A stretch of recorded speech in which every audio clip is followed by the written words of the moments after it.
గలతీయులు రాసిన పత్రిక 3వ అధ్యాయము ఒకే ఒక వచనాన్ని నేను చదువుతా ఉన్నాను. గలతీయులు రాసిన పత్రిక 3వ అధ్యాయము 1వ వచనం. ఓ అవివేకులైన గలతీయులారా, మిమ్మును ఎవడ భ్రమ పెట్టెను? సిలువ వేయబడిన వాడినైనట్టుగా యేసుక్రీస్తు మీ కనుల ఎదుట ప్రదర్శింపబడును గదా. చిన్న ప్రార్థన. పరిశుద్ధుడైన ప్రభువా, మీ ఘనమైన నామానికి వందనాలు. ఈ ఉదయకాల సమయంలో మీ సన్నిధి, మీ సహాయాన్ని కోరుతూ మిమ్మల్ని గూర్చిన మాటలు మేము ధ్యానం చేయడానికి సిద్ధపడుతుండగా మీ జ్ఞానాత్ముల చేత నింపి నన్ను మమ్ములను మీరు జ్ఞాపకం చేసుకొని విశ్వాసములో స్థిరపరిచి ఆధ్యాత్మికంగా ఎదిగించి ఇక్కడున్న మమ్మల్ని దర్శించమని, మీరే మహిమ పొందమని యేసుక్రీస్తు నామములో ఈ ప్రార్థన అడిగి వేడుకొంచున్నాం తండ్రి, ఆమె. ఒక స్కూలు లేదా ఒక కాలేజీ ఉంది. స్కూలు లేదా కాలేజీ అనేసరికి అందులో ఎవరు ఉంటారు? ఆటోమేటిక్గా పిల్లలు, చదువుకునే పిల్లలు ఉంటారు. ఒకవేళ కాలేజీ అనుకుందాం. ఆ కాలేజీలో ఆ ప్రొఫెసరు ఆ క్లాసుకు సంబంధించిన పాఠాలన్నీ చెబుతూ ఉన్నాడు. వాళ్ళు కూడా వింటూ ఉన్నారు. అయితే ఒకనొక రోజున ఫైనల్ ఎగ్జామ్స్ ఎలాగైతే మరి జరుగుతూ ఉన్నాయో ఆ విధంగానే జరిగారు. అయితే అందులో కొద్దిమంది పాస్ అయ్యారు, కొద్దిమంది ఫెయిల్ అయ్యారు. కారణం ఏంటి చెప్పండి? ఇది పెద్ద రహస్యమే. బాగా చదివిన వాళ్ళు పాస్ అయ్యారు, బాగా చదవలేని వాళ్ళు ఫెయిల్ అయ్యారు. నిజానికి ఇందులో ప్రొఫెసర్ తప్పేమీ లేదు. ఎందుకని ఆయన అందరికీ ఏం చెప్పాడు? క్లాసులు చెప్పాడు. అందరినీ ఒకే చోట కూర్చోబెట్టాడు. అందరికీ వాళ్ళ యొక్క సబ్జెక్టులను అర్థమయ్యే రీతిలోనే బోధించాడు. కానీ కొందరు పాస్ అయ్యారు, కొందరు ఫెయిల్ అయ్యారు. దీన్ని బట్టి ఆ ప్రొఫెసర్ లోపం ఏమైనా కనబడుతుందా? మరి ఎవరి లోపం కనబడుతుంది? ఆ చదువుకున్న పిల్లలు, స్టూడెంట్స్ యొక్క లోపము కనబడుతూ ఉంది. ఎందుకు ఈ మాటను మీకు గుర్తు చేశానంటే, అపోస్తలుడైన పౌలు ఈ గలతీయులలో ఉన్న సంఘాన్ని పట్టుకుని ఏమని సంబోధించాడు చూడండి. మొట్టమొదటిగా 3వ అధ్యాయం 1వ వచనంలో ఓ అవివేకులైన గలతీయులారా అని సంబోధించాడు. అవివేకులనే మాటకు అర్థం ఏంటి? వివేకం లేదని అర్థం. అవివేకులనే మాటకు అర్థం ఏంటి? వివేకం లేదు. ఓ రకంగా చెప్పాలంటే మన భాషలో మూర్ఖుడు, మూర్ఖురాలు, ఇంకా చెప్పాలంటే జ్ఞానం లేనివారు. నిజానికి గలతీయుల్లో ఉన్న ఈ సంఘము జ్ఞానం లేనివారా, వాక్యాన్ని ఎరగనివారా, వాక్యం తెలియనివారా అంటే వాక్యము ఎంతగా పౌలు వాళ్ళకి చెప్పాడంటే తెలుసా? ఆ 1వ వచనంలోనే 3వ మాటగా, అంటే సిలువ వేయబడిన వాడినైనట్టుగా యేసుక్రీస్తు మీ కన్నుల ఎదుట ప్రదర్శింపబడెను గదా. అంటే పౌలు ఆ గలతీయులలో ఉన్న సంఘానికి ఎంత అద్భుతంగా చెప్పాడని తెలుసా వాక్యము? యేసు ప్రభు యొక్క ఆయన జీవితము, లేదా ఆయన సిలువులో ఆయన త్యాగము, లేదా ఆయన శ్రమలు, ఆయన ఎందుకొరకు ఈ లోకానికి వచ్చాడు అని పాత నిబంధన లేఖనాలు చూపిస్తూ వాళ్ళకు అర్థమయ్యే రీతిలో ఒక తెర మీద కానీ సినిమా వేసి చూపిస్తే ఎంత అర్థమవుతుందో అంత చక్కగా బోధించాడంట. ఎవరికి? గలతీయులలో ఉన్న సంఘాలకి. గలతీ అనేది ఒక సంఘం కాదు. ఇక్కడ 4 సంఘాలు ఉన్నాయి. 4 సంఘాలను కలిపి గలతీయులో ఉన్నటువంటి సంఘాలు. ఎంత అర్థమయ్యే రీతిలో ఒక తెర మీద దేవుని యొక్క జీవితం ప్రదర్శింపబడిన రీతిలో వాళ్ళకు వాక్యం చెప్తేనంట వాళ్ళు ఏం చేయబడ్డారు తెలుసా? భ్రమపరచబడ్డారు. అక్కడ రాయబడిన మాట 2వ మాటగా మిమ్మును ఎవడు భ్రమ పెట్టెను. సో ఆ కారణాన్ని బట్టి ఈ గలతీల్లో ఉన్న సంఘాల్లో ఉన్న వారికి పౌలు ఏ విధమైన సంబోధన చేస్తున్నాడంటే ఓ అవివేకులైన గలతీయులారా అని సంబోధించాడు. అంటే ఒక మాటలో చెప్పాలంటే ఓ జ్ఞానం లేని వారులారా, ఓ మూర్ఖుల వారా అన్నట్టుగా మాట్లాడాడు. అయితే మనమాట గలతీయ సంఘంలో ఉన్నటువంటి ప్రాబ్లం ఏంటంటే 1వ అధ్యాయం 6వ వచనం, క్రీస్తు కృపను బట్టి మిమ్మల్ని పిలిచిన వానిని విడచి భిన్నమైన సువార్త తట్టుకు మీరెంత త్వరగా తిరిగిపోవట చూడగా నాకు ఆశ్చర్యము. అంటే ఇప్పుడు అర్థం ఏంటనమాట, ఈ గలతీలో ఉన్న సంఘం ఏమైందంటే, పౌలు భక్తుడు వీళ్ళకి అర్థమయ్యే రీతిలో ఒక తెర మీద దేవుని యొక్క జీవితాన్ని లేదా సిలువ యాగ త్యాగాన్ని ప్రదర్శిస్తే వీళ్ళు అంతా ఏమన్నారని తెలుసా? అయ్యా, నువ్వు చెప్పింది మాకు చాలా అర్థమయ్యింది. మేము పాత నిబంధన లేఖనాలను బట్టి అయితేనే, ప్రస్తుతము దేవుడు జీవితంలో జరిగినటువంటి ఆ యొక్క సందర్భాలను లేదా సన్నివేశాలను బట్టి అయితేనే మేము నమ్ముతున్నాము యేసుక్రీస్తే నిజమైన దేవుడు. సో ఇక పాత నిబంధన ధర్మశాస్త్ర సంబంధమైన నియమాలతో కానీ సున్నతతో కానీ మాకు సంబంధం లేదని ఘంటాపదంగా చెప్పారంటే ఈ గలతీలో ఉన్న సంఘం. ఇంక పౌలు అనుకున్నాడంట, దేవుని యందు నా ప్రయాస వ్యర్థం కాలేదు, నేను యేసుక్రీస్తుని వీళ్ళ ఎదుట చాలా చక్కగా ప్రదర్శించాను. ఎందుకంటే వీళ్ళు మాట్లాడిన మాటలను బట్టి చూస్తే వీళ్ళు నిజంగా యేసు ప్రభువుని ఏం చేశారంటే నమ్మారు, విశ్వసించారు అనుకుని వెళ్ళే లోపు ఈలోగా కొంతమంది అబద్ధ బోధకులు సంఘాల్లో ప్రవేశించి వాళ్ళని ఏం చేశారంటే మిస్గైడ్ చేశారు, అంటే భ్రమ పెట్టారు. అంటే భ్రమ అనే మాటల అర్థం ఏంటంటే మోసం ఉంది, తారుమారు ఉంది. ఏమని చెప్పారంట, యేసుక్రీస్తును నమ్మినా విశ్వసించినా సరిపోదు, ధర్మశాస్త్ర సంబంధమైన నియమాలు లేదా క్రియలు వీటితో పాటు కూడా సున్నత కూడా అవసరము అన్నట్టుగా చెప్పేసరికి పౌలు భక్తుడు ఉండగా, అయ్యా ఇంక నువ్వు నా చెప్పింది మాకు అర్థమైందన్న వేళే వెంటనే ఏమైపోయారంట, యూటర్న్ తీసేసుకున్నారు. అంటే అర్థం ఏంటో తెలుసా, మరలా ఈ అబద్ధ బోధ వైపు తిరిగిపోయారు. దీనికి కారణం ఏంటో తెలుసా, నేను చెప్పాలనుకున్నటువంటి వాక్య భాగము లేదా అంశము ఏంటంటే దేవుని గురించిన జ్ఞానము లేకపోవడం వల్ల. ఇందాకాల మనం సామెతల గ్రంథము 9వ అధ్యాయం కూడా జ్ఞానం గురించే మనకి బోధించింది. నిజానికి గలతీయులలో ఉన్న సంఘానికి వాక్యం తెలియదా? తెలుసు. తెలిసినా వీళ్ళు ఏమైపోయారు, తప్పిపోయారు, భ్రమపరచబడ్డారు. ఎందుకు ఇలా జరిగిందంటే వాళ్ళకి వివేకము లేదు, అనగా జ్ఞానము లేదు. నా వైపు చూడండి, వివేకము జ్ఞానంతో ముడిపడి ఉంటుంది. వివేకము దేంతో ముడిపడి ఉంటుంది? జ్ఞానంతో ముడిపడి ఉంటుంది. మనం ఇందాక చదువు ఒకసారి ఆ సామెతల గ్రంథము 9వ అధ్యాయము తీయండి ఒకసారి. ఆ సామెతల గ్రంథము 9వ అధ్యాయము 10వ వచనంలో యెహోవాయందు భయభక్తులు కలిగినట జ్ఞానానికి మూలమని చెప్తూ, పరిశుద్ధ దేవుని గూర్చిన తెలివియే వివేచనకు. అంటే వివేచనకు ఏది ఆధారం? పరిశుద్ధ దేవుని గూర్చిన తెలివి. ఆ పరిశుద్ధ దేవుని గూర్చిన తెలివి అంటే ఏంటి? దేవుని యొక్క జ్ఞానం. ఇప్పుడు దేవుని యొక్క జ్ఞానం లేకపోతే మనకి ఏమి లేనట్టు అనమాట, వివేచన లేనట్టు. ఇప్పుడు గలతీల్లో ఉన్న సంఘానికి ఏమి లేదు, వివేచన లేదు. అంటే వివేచన అంటే తెలుసా, ఏది చెప్తే ఎవడేది చెప్తే అది నమ్మేయడమే తప్ప అసలు ఇది వాక్యమా, వాక్యానుసారమా, బైబిల్ అలా చెప్తుందా, లేదు నీకు తెలియదు, వాక్యం తెలిసిన పాస్టర్ గారి దగ్గరికి వచ్చి ఏమండి ఇలాగ అంటున్నారు, మరి వాక్యంలో అలాగైనా ఉందా అన్న వివేచన లేకపోయిన వారిని ఏమంటారంటే అవివేకులు అంటారు. ఇప్పుడు పౌలు కూడా గలతీల్లో ఉన్న సంఘస్థులను పట్టుకుని ఏమంటున్నాడు, ఓ అవివేకులైన గలతీయులారా, అది ఒక మాట. రెండోది, మిమ్మును ఎవడు భ్రమ పెట్టెను. మూడోది, సిలువ వేయబడినట్టుగా యేసుక్రీస్తు మీ కనుల ఎదుట ప్రదర్శించాను కదా. ఈ 3 మాటలు చెప్పి నేను ఈ దిన వర్తమానాన్ని ముగిస్తాను.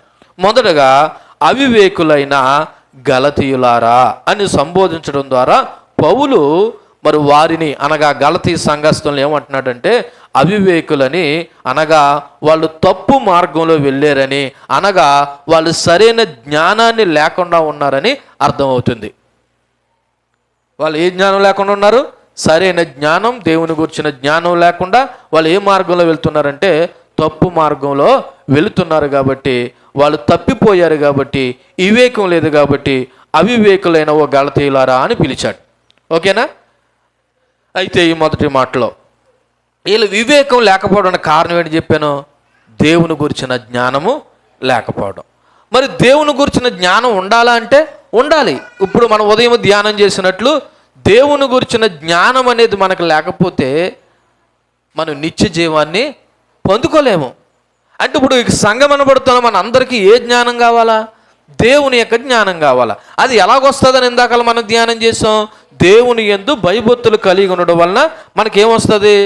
దేవుని యొక్క జ్ఞానము వస్తుంది. ఎందుకంటే దేవుడే ఆ జ్ఞానాన్ని మనకి ఇవ్వగలడు.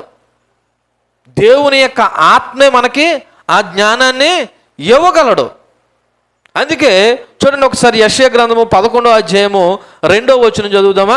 యెషయా గ్రంథము 11వ అధ్యాయము 2వ వచనం. యెహోవా ఆత్మ అంట జ్ఞానము వివేకమునకు ఆధారమగు ఆత్మ, ఇంకా ఆలోచన బలములకు ఆధారమగు ఆత్మ, ఇంకా తెలివిని యెహోవా యెడల భయభక్తులను పుట్టించు ఆత్మ అతని మీద నిలుచును అన్నట్టుగా ఇది దేవుని గూర్చినటువంటి అనగా యేసుక్రీస్తుని గురించి చెప్పబడిన మాట అయినా ఒక్కసారి చూడండి. యేసుక్రీస్తుకైనా మనకైనా ఎవరికైనా జ్ఞానం ఎవరు ఇవ్వాలంటే దేవుడే ఇవ్వాలి. ఎందుకంటే యెహోవా ఆత్మ జ్ఞాన వివేకాలకు ఏమవుతుందంట? ఆధారమగు ఆత్మ. ఇప్పుడు మీకు జ్ఞానం కావాలంటే దేవుని యందు భయభక్తులు కలిగి ఉండాలి. ఎందుకంటే దేవుడు మాత్రమే మనకి జ్ఞానాన్ని ఇవ్వగలడు. అటువంటి జ్ఞానం పొందుకున్నటువంటి దానియేలు గురించి ఆ రాజు ఏమన్నాడు ఒకసారి చూడండి. దానియేలు గ్రంథము 5వ అధ్యాయము 14వ వచనం ఒకసారి చదువుదామా? లేదా 2వ అధ్యాయము 21వ వచనం చూడండి. 2వ అధ్యాయము 21, దానియేలు గ్రంథము 2వ అధ్యాయము 21వ వచనం. ఆయన కాలములను సమయాలను మార్చువాడై ఉండి రాజులను త్రోసివేయుచు నియమించుచు ఉన్నవాడును, వివేకులకు వివేకమును జ్ఞానులకు జ్ఞానమును అనుగ్రహించువాడై ఉన్నాడు. ఎవరు? దేవుడు. వివేకులకి వివేకాన్ని, జ్ఞానులకు జ్ఞానాన్ని దేవుడు ఏం చేస్తున్నాడు? అనుగ్రహించి ఉన్నాడు. కాబట్టి దానియేలు ఆ అనుగ్రహాన్ని పొందుకున్నాడు. కాబట్టి దానియేలు గురించి ఆ రాజు ఏమన్నాడు చూడండి. 5వ అధ్యాయము 14వ వచనం. 5వ అధ్యాయం 14వ అధ్యాయం 14వ వచనం చూడండి. 13వ వచనం. అప్పుడు వారు దానియేలు పిలువనంపించిరి. అతడు రాగా రాజు ఎట్లను, రాజాగు నా తండ్రి యోదాయలో నుండి ఇక్కడికి తీసుకొచ్చిన శర సంబంధియగు యూదుల్లో నుండి వచ్చిన దానియేలు నీవే కదా? దేవతల ఆత్మయు వివేకమును బుద్ధియు విశేష జ్ఞానమును నీ యందు ఉన్నవని నిన్ను గూర్చి వింటునని రాజు మాట్లాడుతున్నారు. ఎవరితోనూ? దానియేలుతో. ఏమని మాట్లాడుతున్నారు దానియేలుతోను? నీ దగ్గర ఏ ఆత్మ ఉంది తెలుసా? దేవతల ఆత్మ ఉందంట, వివేకం ఉందంట, బుద్ధి ఉంది, విశేష జ్ఞానం ఉంది అని నిన్ను గూర్చి విన్నానయ్యా అని రాజు దానియేలుతో మాట్లాడుతున్నాడు. ఇప్పుడు ఇంతకీ దానియేలుకి జ్ఞాన వివేచాలు ఎవరిచ్చారు అంటే, నేను ఎందుకు ఈ మాటలు జ్ఞాపకం చేస్తున్నానంటే, నీకు జ్ఞానము దేవుడే ఇస్తాడు. అది పొందుకోవాలంటే నువ్వు దేవుని యందు భయభక్తులు కలిగి ఉండాలి. దావీదుకైనా దానియేలుకైనా ఆఖరికి సొలొమోనుకైనా ఇప్పుడున్న నీకు నాకైనా దేవుడు జ్ఞానం ఇచ్చేవాడు, వివేచన ఇచ్చేవాడు. కాకపోతే దానికి ఉన్న ఏకైక కండిషన్ ఏంటంటే నువ్వు దేవుని యందు భయభక్తులు కలిగి ఉండాలి. అందుకే చూడండి ఒకసారి సొలొమోను రాజు ఏమడిగాడు ఒకసారి చూద్దామా? సమూయేలు మొదటి రాజుల గ్రంథము 3వ అధ్యాయము 12వ వచనం చదవండి. 3వ అధ్యాయము 12వ వచనం. నువ్వు ఇలాగ అడుగునందున అంటే దానికంటే ముందు ఏం అడిగాడు అన్నది ఒకసారి ఆలోచన చేద్దామా? ఇలాగ అడుగునందున అని ఉన్నది కదా. అయితే అసలు ఏం అడిగాడు చూడండి ఒకసారి. ఎక్కడంటే 7వ వచనం నుంచి, నా దేవా యెహోవా, నీవు నా తండ్రివైన దావీదుకు బదులుగా నీ దాసుడైన నన్ను అంటే సొలొమోను నన్ను రాజుగా నియమించి ఉన్నావు. అయితే నేను ఎవరిని? బాలుడను, కార్యాలు జరిగించడం నాకేమీ లేదు, బుద్ధి చాలదు. నీ దాసుడనే నేను నువ్వు కోరుకొనిన జనుల మధ్య ఉన్నాను. వారు విస్తరించి ఉన్నందున వారిని లెక్క పెట్టుటైనను వారి విశాల దేశం తనిఖీ చేయుటైనను అసాధ్యము. ఎంత గొప్పదైన నీ జనమునకు న్యాయం తీర్చగలవాడు ఎవడు? కాబట్టి నేను మంచి చెడులు వివేచించి అంటే ఏంటి? వివేకము నీ జనులకు న్యాయం తీర్చినట్లు నీ దాసుడైన నాకేం కావాలన్నాడు? వివేకము గల హృదయమును. ఏమడిగాడండి సొలొమోను? ఐశ్వర్యాన్ని అడిగాడా? అంతస్తులు అడిగాడా? రాజ్యాలు అడిగాడా? ధనం అడిగాడా? ఏమడిగాడు? వివేకం. సొలొమోనుకి బుర్రలేక? బుర్ర ఉంది కాబట్టి ఏమడిగాడు తెలుసా? వివేకాన్ని అడిగాడు. ఎందుకని? వివేచన, తెలివి, జ్ఞానము అవసరం. అది లేకపోతే అన్యాయాన్ని మార్చేయచ్చు, అన్యాయాన్ని న్యాయం కింద మార్చేయచ్చు, తప్పును ఒప్పుగా మాట్లాడేయచ్చు, ఒప్పును తప్పుగా మాట్లాడేయచ్చు. అందుకే ప్రతి ఒక్కరికి దేవుని గురించిన జ్ఞానం కలిగి ఉండాలి. దేవుని గురించిన జ్ఞానం కలిగి ఉన్నాడే వివేచన కలిగి ఉంటాడు. అందుకే సొలొమోను ఏం కావాలి తెలుసా? ఇంత పెద్ద జనాంగాన్ని పరిపాలించిన నాకు ఏం కావాలి? వివేకం గల. అందుకు దేవుడు ఏమన్నాడంట 12వ వచనంలో, నువ్వు ఎలాగో అడుగునందున నీ మనవు నేనేం చేశాను? ఆలకించుచున్నాను. బుద్ధి వివేకం గల హృదయాన్ని నీకు ఇచ్చుచున్నాను. పూర్వీకులలో నీ వంటి వాడు ఒకడును లేడు, ఇక మీదట నీ వంటి వాడు ఒకడును ఉండడు. ఎందుకంటే నువ్వు ఏమి అడగాలో అదే అడిగావు. ఈ రోజున మనం కూడా ఏం అడగాల? మనం ఏం అడుగుతాం? వెంటనే జ్ఞాపకం వచ్చేయి. చెప్పండి, వెంటనే ఏం జ్ఞాపకం వస్తాయి మన ప్రార్థన అనేసరికి? కానీ సొలొమోను ఏం అడిగాడంట? బుద్ధి జ్ఞాన వివేకం గల హృదయాన్ని ఇమ్మని అడిగాడు. ఇప్పుడు అది లేకే కదా గలతీలో ఉన్న సంఘము అవివేకులుగా బ్రతికారు. అంటే దీని అర్థం ఏంటో తెలుసా? వివేకం లేకపోతే తప్పిపోతాము. ఎక్కడి నుండి తప్పిపోతాము? దేవుని యొద్ద నుండి, ప్రభువు నుండి, లేకపోతే క్రీస్తు నుండి మనం ఏమైపోతాం? తప్పిపోతాం. ఈ రోజున తప్పిపోతున్నారు. ఎందుకు తప్పిపోతున్నారు? బహుశా ఈ గలతీలో ఉన్న సంఘాన్ని అన్నట్టు కలవరి గ్రేస్ చర్చ్ సంఘ సభ్యులారా, ఓ అవివేకులైన గలతీయ సంఘం అన్నట్టుగా ఓ అవివేకులైన కలవరి గ్రేస్ సభ్యులారా అని కూడా అనొచ్చు. ఎందుకని? వివేకం లేక ఏది జ్ఞానమో, ఏది వాస్తవమో, ఏది దేవుడో, ఏది దేవుడు కాదో తెలుసుండు కూడా తప్పిపోతే ఏమనాలండి? అవివేకులనే అనాలి. నిజ దేవుడి గురించి ఒక తెర మీద ప్రదర్శించినట్టుగా పౌలు ప్రదర్శిస్తే ఈ గలతీ సంఘం ఏమైపోయిందంట? ఎవరో వచ్చి ఏదో చెప్పారని అటువైపు టర్న్ అయిపోయారంట. మరి సంఘాన్ని ఎంత జాగృతం చేస్తున్నాం? ఏది వాస్తవమో, ఏది వాస్తవం కాదో, ఏది నిజమైన దేవుడో, ఏది నిజమైన దేవుడు కాదో, ఏది లోకాచారమో, ఏది వాక్యానుసారమో ఎంత చెప్పినా సరే సంఘము తప్పిపోతుంటే, తొట్టిల్లిపోతుంటే ఇప్పుడు సంఘానికి ఏమి లేనట్టు? మీ నోటితో మీరే చెప్పండి.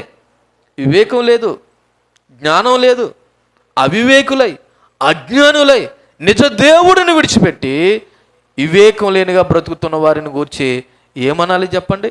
బహుశా ఈ మాట కూడా మన సంఘానికి కరెక్ట్ ఏమని నేను అనుకుంటున్నాను. ఓ అవివేకులైన గలతీయులారా అంటే ఎందుకు?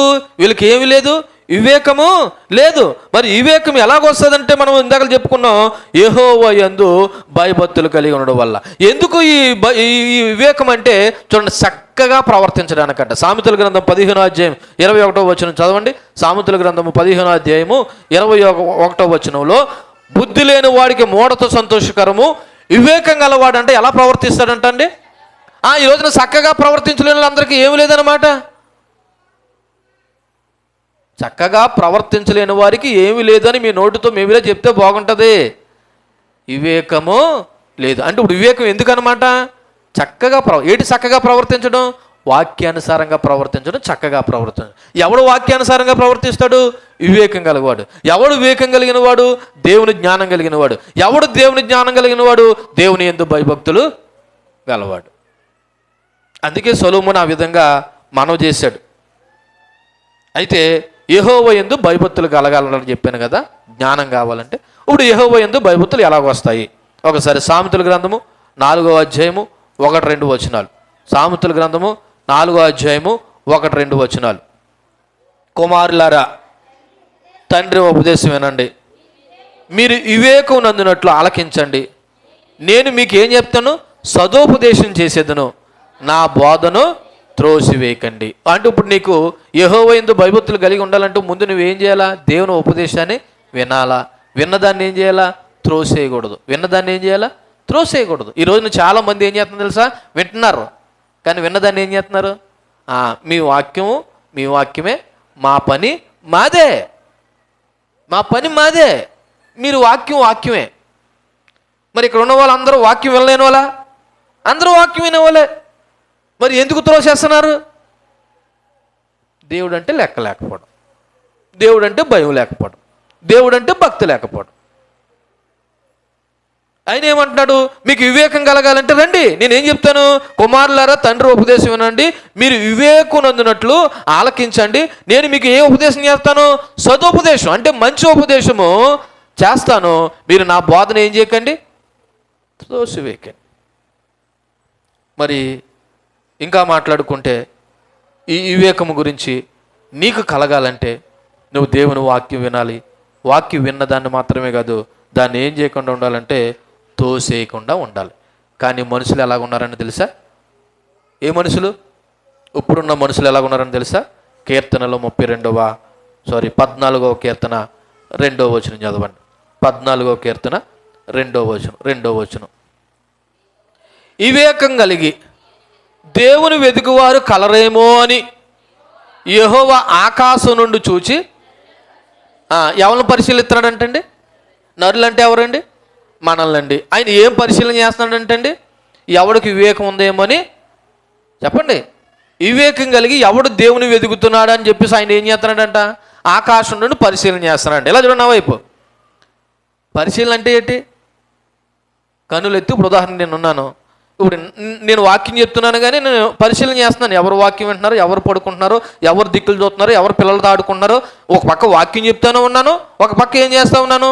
పరిశీలన చేస్తూనే ఉన్నాను. ఇప్పుడు దేవుడు కూడా ఆకాశం నుండి ఏం చేస్తున్నాడంట?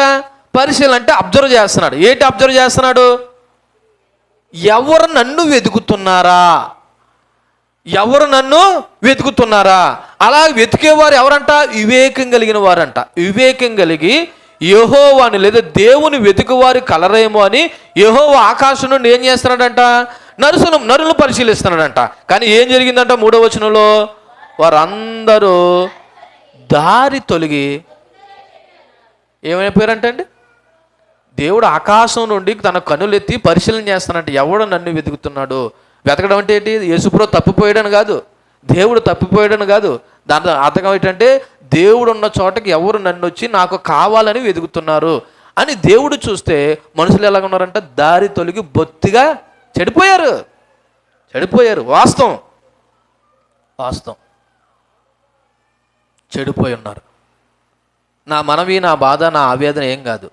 వాక్యం తెలియని వాడు చెడిపోయినా పర్లేదు, కానీ వాక్యం తెలిసిన వారు, విన్నవారు, క్రైస్తవులని చెప్పుకునేవారు చెడిపోవడమే కొద్దిగా బాధాకరమైనటువంటి విషయం. మీకు ప్రారంభంలో ఒక ఉపమానం చెప్పాను.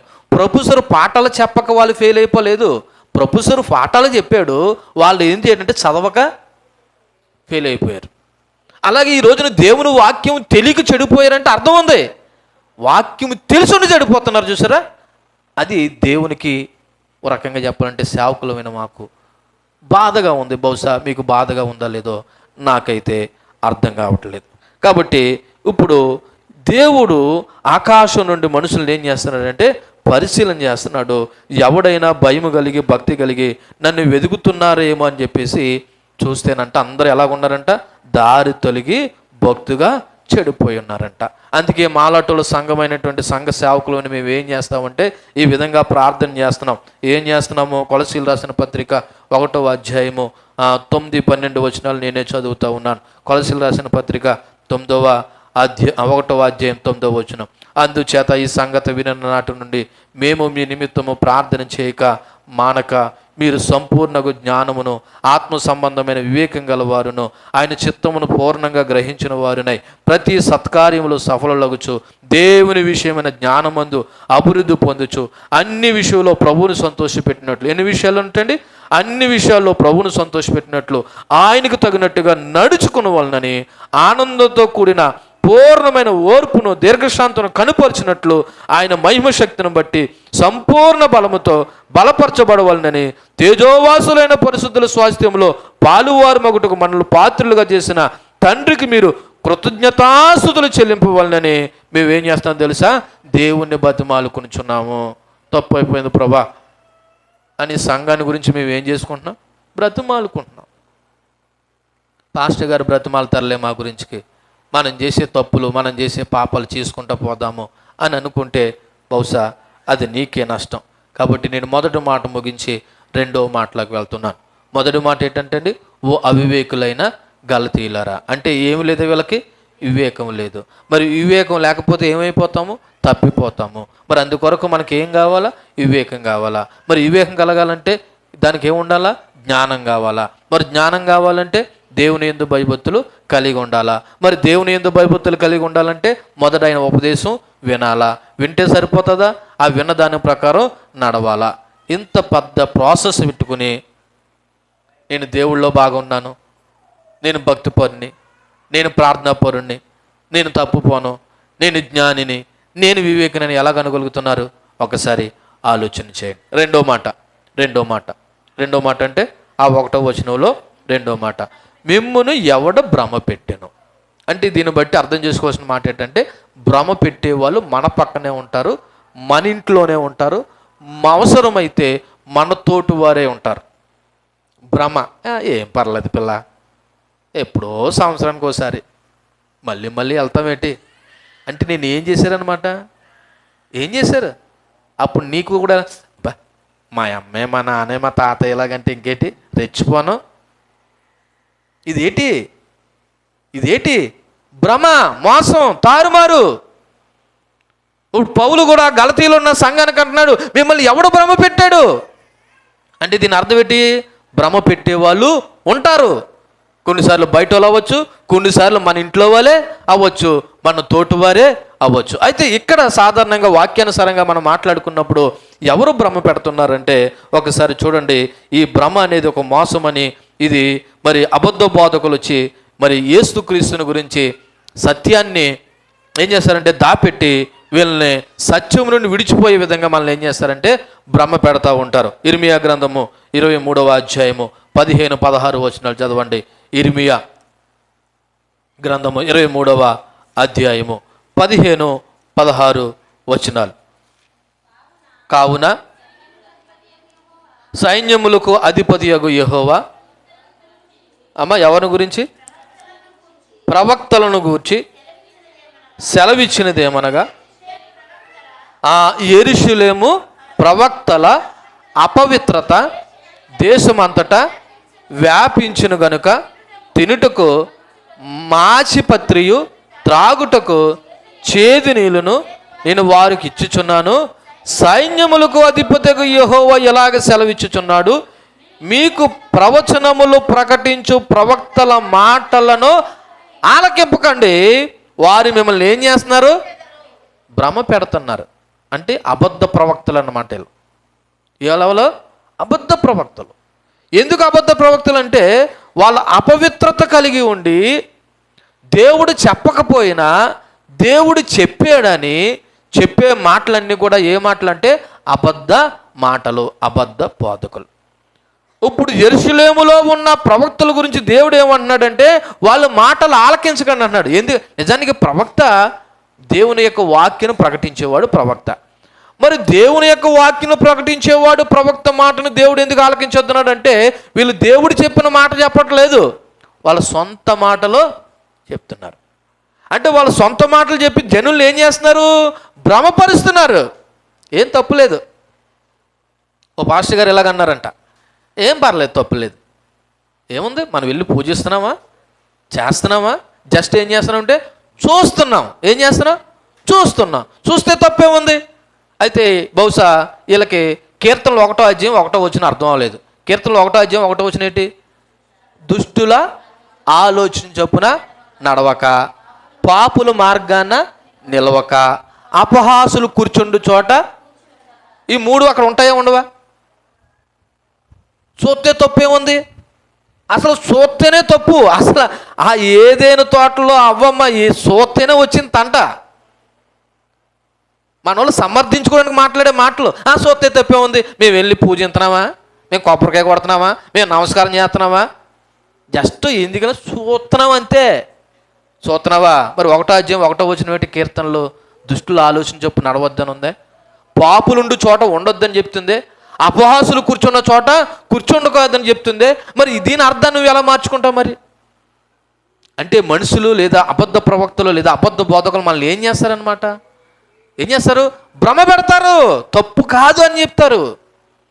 అది తప్పో ఒప్పో తెలియాలంటే నువ్వు వాక్యాన్ని తెలుసుకోవాలా, వాక్యాన్ని చదవాలా, లేదా వాక్యము ఎరిగిన పాస్టర్ గారిని అడిగితే ఏమండి ఇలా అనుకుంటున్నానండి అని అనుకోవాలా, అప్పుడు నువ్వు అడగాల. కానీ భ్రమ పెట్టేవారు మనతో ఎప్పుడు ఉంటారు. అంతేకాదు, ఈ భ్రమకు కారణం ఏంటో తెలుసా? పాపం. ఈ భ్రమకు కారణం ఏంటి? పాపం.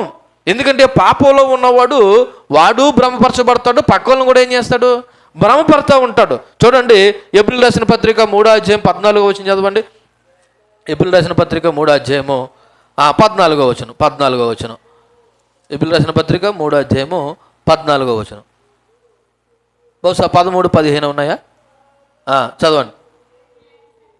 నేడు మీరు ఆయన శబ్దం విని ఎడల కోపం పుట్టించినప్పుడు వలె మీ హృదయాలను కఠినపరచుకొనకొనను కానీ ఆయన చెప్పును గనక పాపం వలన కలుగు భ్రమ చేత మీలో ఎవడనో కఠినపరచబడుకున్నట్లు నేడు అనబడు సమయం ఉండగానే ప్రతిదినం ఒకడు ఏం చేసుకోవాలంట?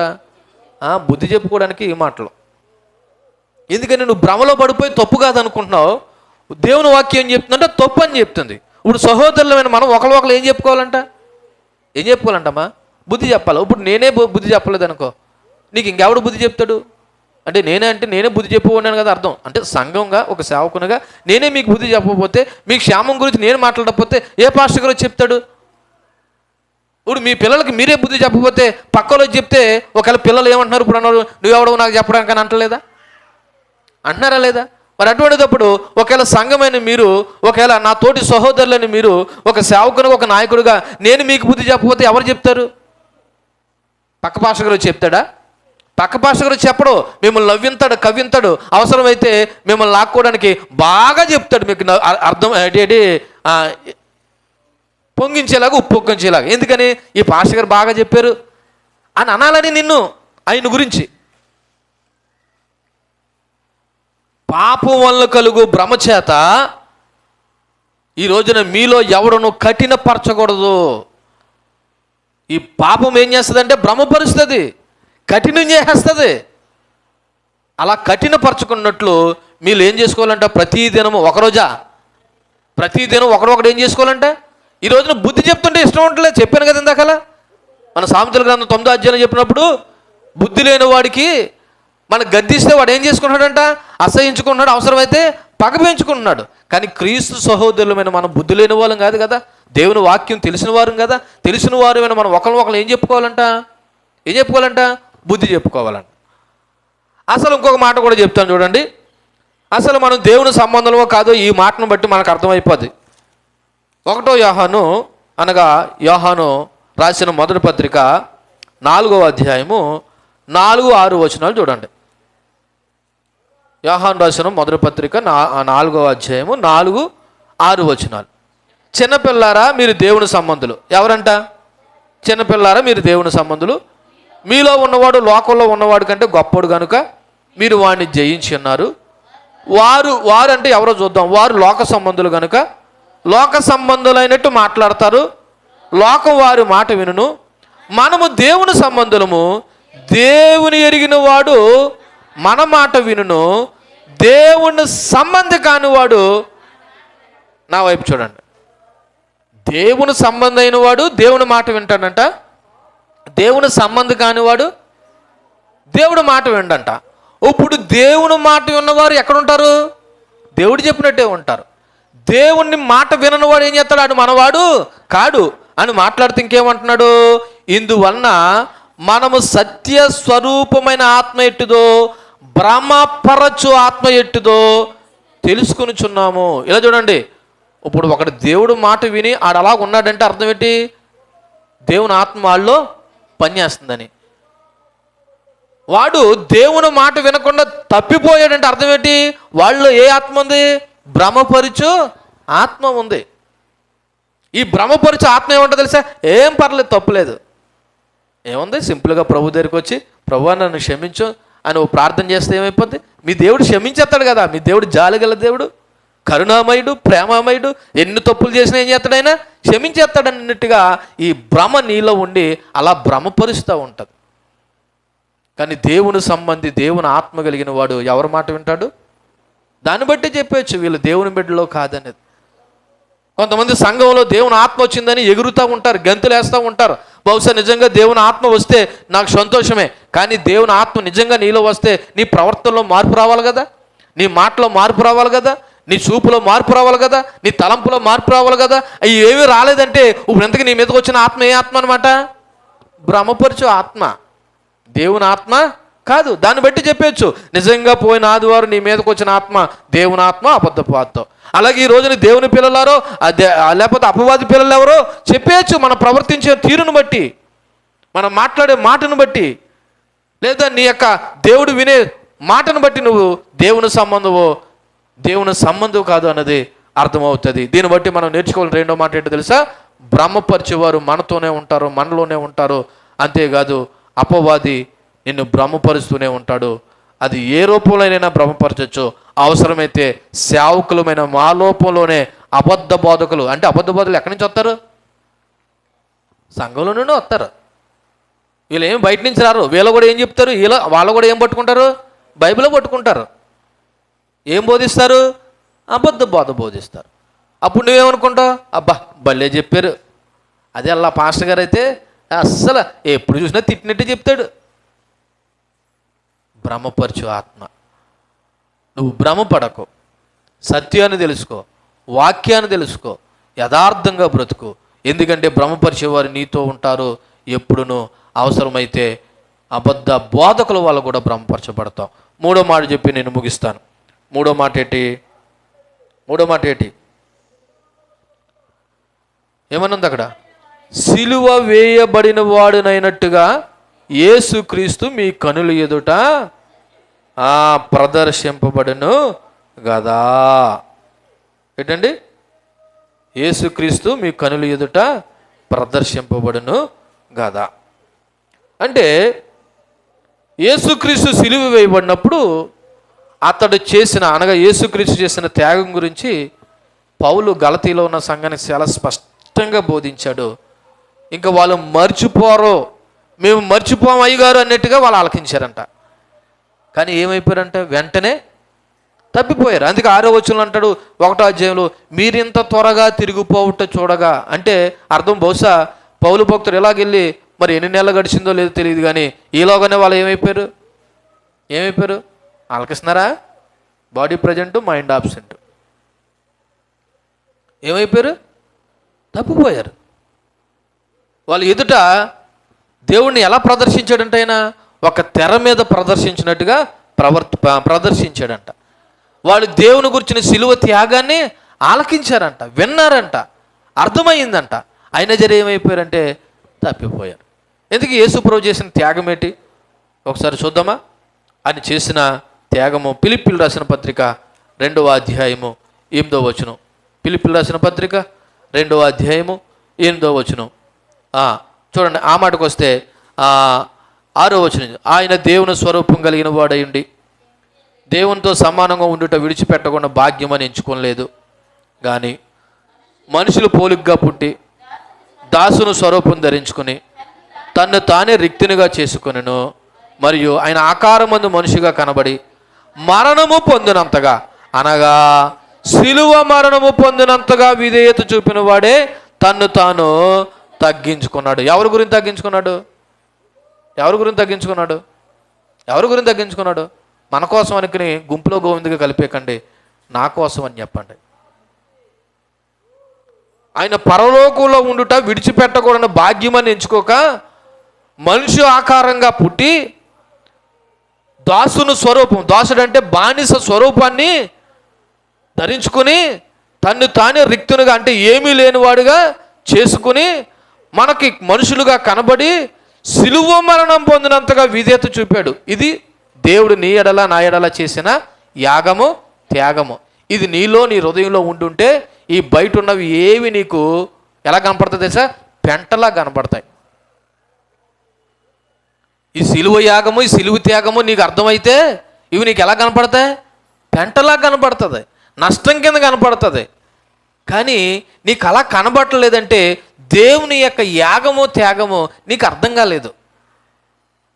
నేను అడుగుతున్నాను, ఇక్కడున్న మీకైనా యేసుప్రభు మన కొరకు చనిపోయాడని నమ్మకం ఉందా?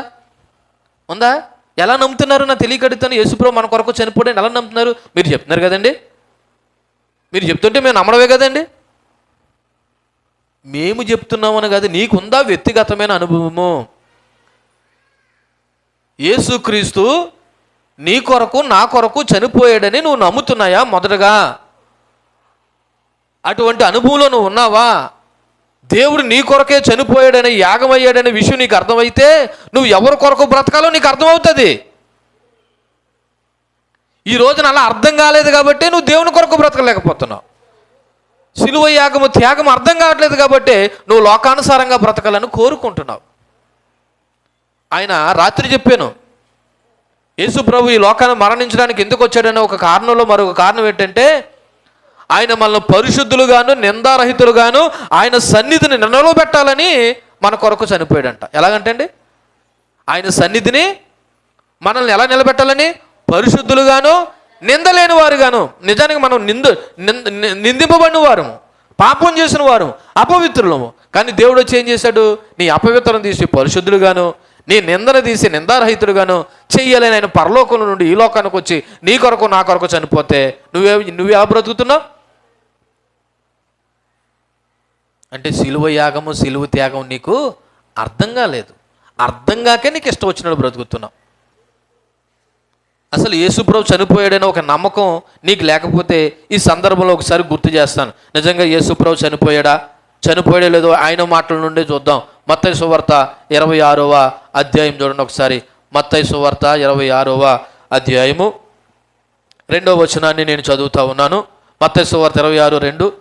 2 దినములైన పిమ్మట పస్కా పండుగ వచ్చిననియు అప్పుడు మనుష్య కుమారుడు సిలువ వేయబడుటకే అప్పగింపబడిననియు మీకు తెలియనని చెప్పును. ఎవరితో చెప్తున్నారు ఈ మాట?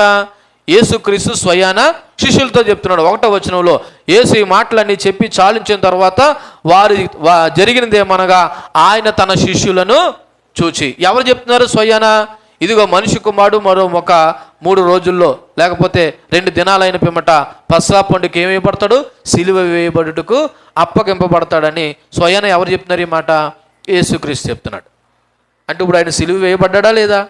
వేయబడ్డాడు. ఇంకా చూద్దాం. ఆయన అన్నాడని కాదు కానీ ఇంకా చూద్దాం. 27వ అధ్యాయం 26వ వచనం. 27వ అధ్యాయము 26వ వచనం. అప్పుడు అతడు వారు కోరినట్టు బరబ్బను వారికి విడుదల చేసి యేసును కొరడాలతో కొట్టించి సిలువ వేయ. ఎవరు? పిలాతు అధిపతి అయినటువంటి మరి ఏం చేశాడంట? ఆయన సిలువ వేయడానికి కొరడాలతో కొట్టించడానికి అప్పగించాడంట. తర్వాత ఇంకేం జరిగిందంట? 31వ వచనం. ఆయన అపహసించిన తర్వాత ఆయన మీదనున్న అంగీ తీసివేసి ఆయన వస్త్రాలు ఆయన తొడిగించి సిలువ వేయుటకు ఆయన ఏం తీసుకుని పోయారు. ప్రారంభంలో యేసుక్రీస్తు ఏమన్నాడంటే 2 దినాలలో నేను ఏమేమి వేయబడతాను? సిలువ వేయబడతాను. పిలాతు కూడా ఏం చేశాడు? సిలువ వేయడానికి ఖైదీలకి అప్పగించారు. ఇక్కడ ఖైదీలు ఏం చేశారంట? ఆయన మీద ఉన్న బట్టలు తీసివేసి ఆయన సిలువ వేయడానికి తీసుకుని పోయారంట. 40వ వచనం చూడండి, 35వ వచనం చూడండి. వారు ఆయనను సిలువ వేసిన పిమ్మట చీట్లు వేసి ఆయన వస్త్రాలను. అంటే ఇప్పుడు ఎంతకు యేసుప్రభు సిలువ వేశారా లేదా? ఇవన్నీ కట్టుకథ కాదు, వాస్తవం. నువ్వైనా నమ్ము. దేవుని మందిరంలో దేవుని పిల్లగా ఉన్నటువంటి నువ్వైనా నమ్ము. ఏదో ఎవరో కథ చెప్తుంటే బుర్రకథ చెప్పినట్టుగా వినడానికి లేదు. యేసుప్రభు నిజంగా నీ కొరకు నా కొరకు ఈ భూమి మీదకి వచ్చి సిలువ వేయబడ్డాడు. దానికి కావాల్సిన ఆధారాలు చెప్తున్నాను. ఆయనే అన్నాడు, నన్ను 2 రోజుల్లో ఏం వేస్తారు? సిలువ వేస్తారు. పిలాతు కూడా ఏం చేశాడు? సిలువ వేయడానికి అప్పచెప్పారు. సైనికులు కూడా ఏం చేశారు? ఆయన బట్టలు ఊడదీసి సిలువ వేశారు. ఇంకేమన్నాడు 35వ వచనంలో? ఆయన సిలువ వేసిన పిమ్మట అంటే అప్పుడు ఏం చేశారు? సిలువ వేసేసి ఆయన వస్త్రాలు ఏం చేసుకున్నారంట? పంచుకున్నారు. 40వ వచనం. దేవాలయం పడగొట్టి 3 దినాల్లో కట్టువాడా నిన్ను నీవే రక్షించుకొనుము, నువ్వు దేవుని కుమారుడు అయితే సిలువ మీద నుండి దిగుమని చెప్పుచు. ఆయన ఏం చేశారు అంటే సిలువ మీద నుండి దిగమని చెప్పారంటే అర్థం ఏంటి? ఈయన ఎక్కడ ఉన్నాడు అనమాట? సిలువ మీద ఉన్నాడు. ఈ మాటలన్నీ నేను ఎందుకు చెప్తున్నానంటే యేసు ప్రభు నీ కొరకు నా కొరకు నిజంగా సిలువ వేయబడ్డాడమ్మా. ఆ సత్యాన్ని గ్రహించండి, ఆ వాస్తవాన్ని గ్రహించండి. ఆ సిలువ వేయబడిన దేవుని కొరకు బ్రతకండి. లోకాసులను నిలవరించుకోవడానికి చాలు, గతించిన సమయం చాలు. దేవుని పిల్లలు కూడా దేవుని అవమానపరిచే విధంగా బ్రతికితే ఇంకెవరో దేవుని మహింపరిచేది. ఆఖరికి దేవదూతలు కూడా ఏమన్నాయో తెలుసా? 28వ అధ్యాయం మత్తయి సువార్త 28వ అధ్యాయము 28వ అధ్యాయం మత్తయి సువార్త 5వ వచనం చదువుతూ ఉన్నాను. దూత ఆ స్త్రీలను చూసి, మీరు భయపడకండి, సిలువ వేయబడిన యేసుని మీరు వెతుకుచున్నారని నాకు. అంటే దేవదూతలు కూడా ఏం చెప్తున్నాయి? యేసు ప్రభువుని సిలువ వేశారని కూడా చెప్తున్నాయి. అపోస్తులని పేతురు కూడా ఏం చెప్తున్నాడో చూడండి. అపోస్తుల కార్యాలు 2వ అధ్యాయం 23వ వచనం చూడండి. అపోస్తుల కార్యాలు 2వ అధ్యాయం 23వ వచనం. దేవుడు నిశ్చయించిన సంకల్పం చొప్పున ఆయన భవిష్యత్తు జ్ఞానం అనుసరించి అప్పగింపబడిన ఈయనను మీరు దుష్టుల చేత సిలువ వేయించి చంపితిరి. యేసుప్రభుని మీరు ఏం చేశారు? సిలువ వేసి చంపితిరి. 36వ వచనంలో కూడా మీరు సిలువ వేసిన ఈ యేసునే దేవుడు ప్రభువుగాను క్రీస్తుగాను నియమించాడు. మీరు ఎవరైతే సిలువ వేశారో ఆయనే ప్రభువు, ఆయనే యేసు క్రీస్తు అనే విషయాన్ని చెప్పడం జరిగింది. అంటే నేను ఈ మాటలన్నీ ఎందుకు చదివించానంటే, యేసు ప్రభు నిజంగా నీ కొరకు నా కొరకు ఏం చేయబడ్డాడు. ఇది కథ కాదు, కట్టుకథ కాదు, భ్రమ కాదు. మీరు భ్రమ పడకండి. పాస్టర్ గారు చెప్తున్నారు కాబట్టి ఆ యేసు ప్రభు సిలువలో చచ్చిపోయాడంట. లేదు, వాస్తవం చరిత్రలో జరిగింది. యేసుప్రభు మనుషులందరూ యొక్క పాపముల కొరకు సిలువలో చనిపోయాడు. ఆ సత్యం నువ్వు తెలుసుకున్నావు, నువ్వు ప్రభు నమ్ముకున్నావు, బాప్తీసాలు తీసుకున్నావు, సంఘంలో సభ్యులుగా కొనసాగుతున్నావు. మరి సంఘంలో సభ్యులుగా కొనసాగుతున్నావు నువ్వే యేసుక్రీస్తు యొక్క సిలువ యాగ త్యాగాన్ని అర్థం చేసుకోకుండా లోకానుసారిగా బ్రతికితే ఇంకెవరు అర్థం చేసుకుంటారు దేవుడు గొప్పతనాన్ని? ఎవరు సాక్ష్యం చెప్తారు? ఇంకా ఎవరు సాక్ష్యం చెప్తారు? దేవుడి యొక్క సాక్ష్యాన్ని తీసుకెళ్ళి సంత వీధుల్లో తాకట్టు పెడుతుంటే అంతటి కదా దేవుడు మిమ్మల్ని పెట్టే కదా నా నామము ఎక్కడ అన్యజనుల్లో అవమానపరచబడుతుందని చెప్తున్నాడు. అయినా సరే మేము అలాగే బ్రతుకుతాము అంటే నేనైతే ఏమీ చేయలేను. ఫైనల్గా ఈ మాట చెప్పి నేను ముగిస్తున్నాను. అపోస్తులైన పౌలు ఈ గలతీ సంఘంలో ఉన్నటువంటి వారితో ఈ ఏకైక మాట పలికి, అవివేకులైన గలతీయులారా, మిమ్మల్ని ఎవడు భ్రమపరిచాడు? సిలువ వేయబడినట్టుగా యేసుక్రీస్తు మీ కన్నుల ఎదుట ప్రదర్శింపబడిన కదా అని చెప్పడం గల ఉద్దేశం ఏంటో తెలుసా? పౌలు మళ్ళా గలతీలో ఉన్నటువంటి సంఘాలను వాళ్ళ తప్పులను గుర్తించి యేసు బోధల వైపు తిరగమని కోరుతున్నాడండి. ఈ ఉదయకాల సమయంలో నేను చెప్పే మాట అదే. మీ తప్పులను దేవుడి దగ్గర క్షమించమని అడిగి ఎవరి బోధల వైపు? యేసు బోధల వైపు తిరగండి. వాక్యం ఏం చెప్తుందో అది అర్థం చేసుకోండి. వాక్యానుసారంగా బ్రతకండి.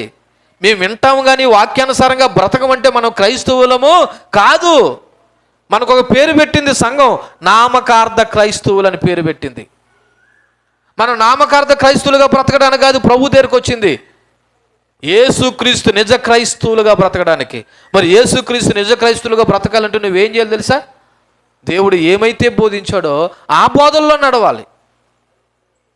నాకు ఈ బోధతో సంబంధం లేనట్టుగా నీ ఇష్టానుసారంగా నువ్వు బ్రతుకుతానంటే నువ్వు కూడా అవివేకమైన విశ్వాసవి, అవివేకమైనటువంటి నీ పేరెట్టుకో. అక్కడ దేవుడు మాట్లాడుతున్న మాట తెలుసా?